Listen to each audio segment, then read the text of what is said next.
Shalom dan selamat pagi kepada saudara-saudari yang dikasihi dalam Tuhan.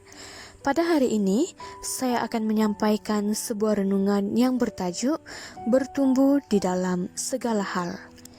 Ayat inti dalam Efesus 4 ayat 15, tetapi dengan teguh berpegang kepada kebenaran, di dalam kasih kita bertumbuh di dalam segala hal ke arah Dia, Kristus yang adalah kepala.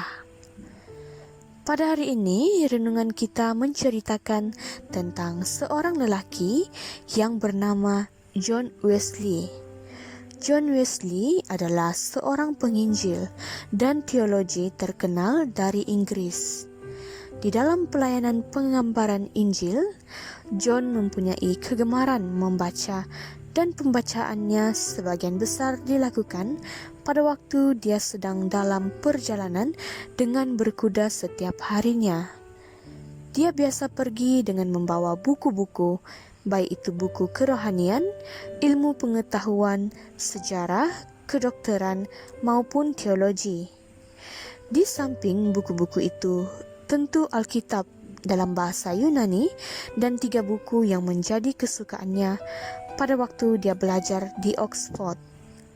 Buku-buku itulah yang sangat membimbing kehidupan rohaninya.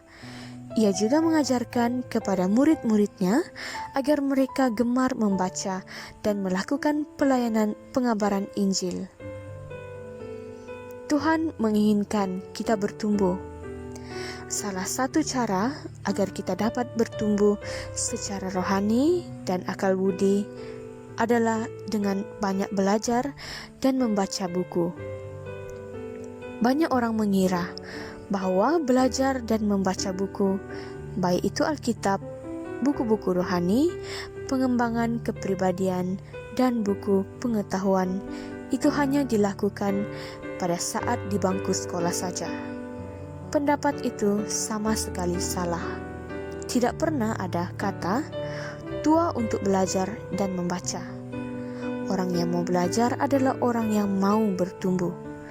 Seperti kita ketahui bahwa pertumbuhan itu tidak secara langsung. Ada prosesnya. Jadi, kalau kita berhenti belajar, itu berarti kita berhenti untuk bertumbuh.